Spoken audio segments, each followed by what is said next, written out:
dokter. Iya, dokter Ilhamnya ada? Ada, konsultasi Kamila. Iya. Dokternya ada, tapi masih ada pasien di dalam. Bentar aku tunggu dulu ya. Makasih. Duduk dulu, makasih.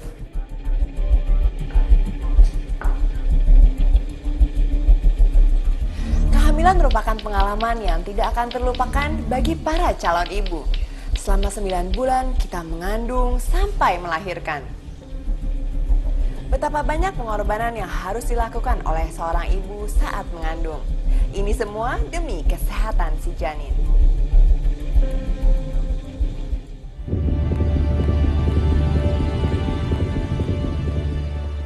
Kehamilan adalah masa di mana seorang wanita mengandung janin selama kurang lebih 40 minggu.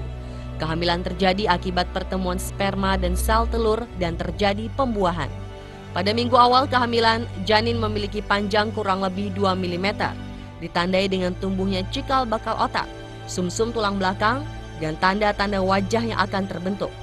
Pada minggu ke-8 sampai ke-12, organ-organ utama tubuh mulai terbentuk. Kepala sudah berukuran lebih besar dari badannya. Minggu 20 sampai 24, rambut mulai tumbuh, mata mulai membuka, dan otaknya mulai aktif dan sudah dapat mendengar baik suara dari dalam maupun dari luar, dan sudah mengenali suara ibunya. Memasuki minggu 28 sampai 32, pergerakan janin mulai terbatas karena beratnya sudah semakin bertambah. Mata sudah bisa berkedip jika melihat cahaya melalui dinding perut sang ibu. Kepala sudah mengarah ke bawah. Hingga 1 bulan kemudian saatnya proses kelahiran dimulai dan bayi melihat dunia untuk pertama kalinya. Namun tidak semua orang dapat memiliki keturunan. Banyak pasangan yang tidak dapat memiliki keturunan karena berbagai faktor, baik dari wanita maupun pria. Apakah yang ditawarkan oleh dunia kedokteran untuk dapat mengatasi masalah ini?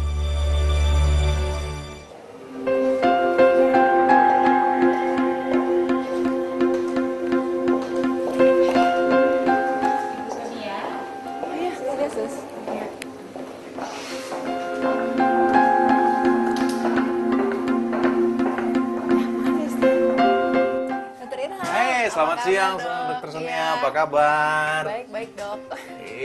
Katanya udah 2 bulan kabarnya nih ya. Kebobolan, dok. Waduh.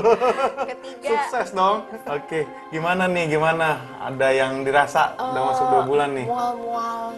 Dan kemudian nggak seperti yang sebelumnya, dok ya. Udah gitu kayaknya lebih rentan ya. Kalau misalnya saya kecapean dikit itu suka kayak mules-mules. Iya, itu takut nggak, dok ya? Ya, takut enggak sih, itu sesuatu yang quite common dalam kehamilan, apalagi di awal-awal. Tapi artinya progres kehamilannya bagus biasanya. Kalau gitu kita cek di USG yuk. Iya, Oke, yuk mari. Ya.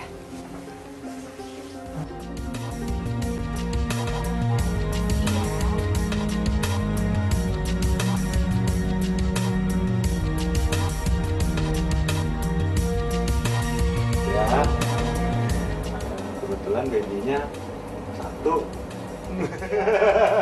Satu, dok. Aduh, nggak bisa. Oke, ini yang lihat kedap-kedip di sini nih jantungnya nih. Ya. Itu jantungnya ya. Daya jantungnya gimana, dok?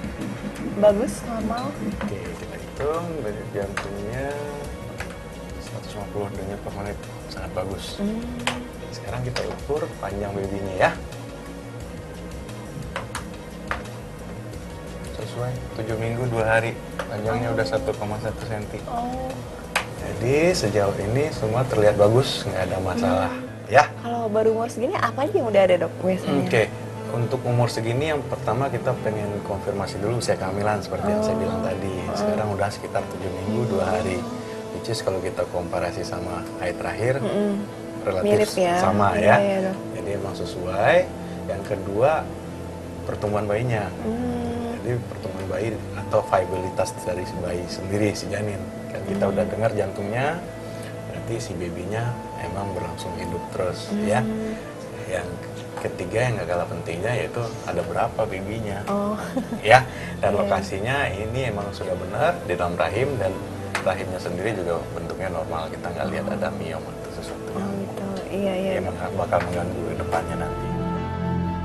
Ini kalau gitu. Selamat ya. Wah, bagus tuh bayinya. Iya nih dok, makasih dok. Ini fotonya buat kenang-kenangan. Iya nanti dong, ya ditempel. dong. Nanti dibawa, dikasih lihat kakak-kakaknya. Gitu ya. Iya dok.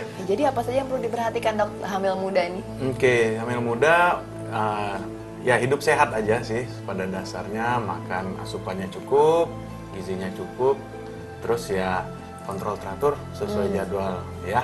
Ya. Yang nggak boleh makan Yang nggak apa boleh dok? yang nggak matang aja. Oh, yang lainnya nggak apa-apa ya. Nggak apa-apa ya. Terima kasih dokter. Ya. Dok, pasien yang itu jam 11 itu pasien bayi tabung ya dok? Oh oke. Iya. Jam 11 nanti ya. Iya. Oke, Ya, deh. makasih dok. Dokter sedang menangani bayi tabung ya? Iya. Boleh nggak saya tanya-tanya sedikit dong mengenai tentu bayi tabung? dong. Jadi bayi tabung itu pada prinsipnya seperti apa ya dok? Prinsipnya adalah teknologi yang kita gunakan untuk membantu pasangan yang susah untuk mendapatkan keturunan. Jadi pada bayi tabung ini pembuahannya kita lakukan di luar. Nanti setelah terjadi pembuahan baru kita tanam lagi ke dalam rahim si wanitanya. Oke. Masalah infertilitas ataupun masalah kesuburan pada sebuah pasangan adalah secara definisi kita bilang adalah di mana sepasang manusia atau suami istri tidak bisa memiliki keturunan dalam jangka 1 tahun tanpa perlindungan alat kontrasepsi apapun. Di sini kalau kita lihat angka kejadiannya adalah berkisar sekitar 15% dari seluruh pasangan yang ada. Bayi tabung adalah suatu teknologi yang paling mutakhir dalam bidang masalah kesuburan saat ini, di mana pada proses bayi tabung ini akan dilakukan stimulasi untuk mendapatkan telur dari si wanita, dan kemudian telur tersebut akan dibuahi di luar dari tubuh si wanita tersebut, dan embrio yang terjadi tersebut akan ditanam kembali ke tubuh si wanita. Saya sudah menikah 5 tahun, tapi memang belum dikaruniai keturunan. Waktu itu sebenarnya saya takut untuk coba untuk bayi tabung karena belum tahu apa itu bayi tabung. Terus akhirnya suami saya dapat beberapa informasi, akhirnya kami putuskan untuk memulai program bayi tabung itu. Dokter, biasanya pada kasus-kasus apa proses bayi tabung ini dilakukan? Oke, dua belah pihak wanita maupun pria itu punya faktor sampai kenapa kita melakukan bayi tabung. Biasanya di pria itu yang terbanyak masalah sperma tentunya. Masalah sperma di mana nggak ada sperma, apalagi yang kita kenal azoospermi. Kalau wanita biasanya yang paling dominan masalah di gangguan fungsi tuba atau saluran telur. Yang kemudian ada juga masalah endometriosis, itu juga kita lakukan bayi tabung. Atau kasus-kasus yang sudah berulang kali gagal inseminasi, itu juga kita lakukan bayi tabung. Misalnya produksi telur yang nggak teratur, itu juga bisa kita lakukan bayi tabung. Ya, yang nggak kalah pentingnya sekarang ya dengan gaya hidup yang sekarang kadang-kadang ada suami istri yang di kota yang terpisah. Kadang mereka memilih bayi Kesian tabung. dong, dok. Iya, bayi tabung untuk media untuk mempunyai keturunan. Pada pasangan ini yang terjadi adalah mereka menghadapi dua masalah sehingga mereka sulit untuk mendapatkan keturunan. Yang pertama dari faktor prianya, tidak ada sperma sama sekali yang kita temukan pada cairan maninya. Ini mungkin disebabkan oleh suatu sumbatan atau memang produksinya yang tidak terjadi. Sedangkan pada faktor wanitanya, kebetulan di sini saluran telurnya juga mengalami penyumbatan sehingga si sperma yang ada ataupun telur yang ada tidak bisa pernah bertemu dengan sperma yang ada. Sehingga pada pasangan ini sangat ideal untuk dilakukan proses bayi tabung. Ini adalah satu-satunya metode yang bisa kita lakukan pada penanganan kasus-kasus seperti ini. Dokter, bagi pasien pria yang azoospermia atau tidak ada sperma sama sekali, nah itu bagaimana cara penanganannya ya dok? Ya, sekarang sih kita biasanya pada kasus-kasus tersebut kita coba cari tahu dulu.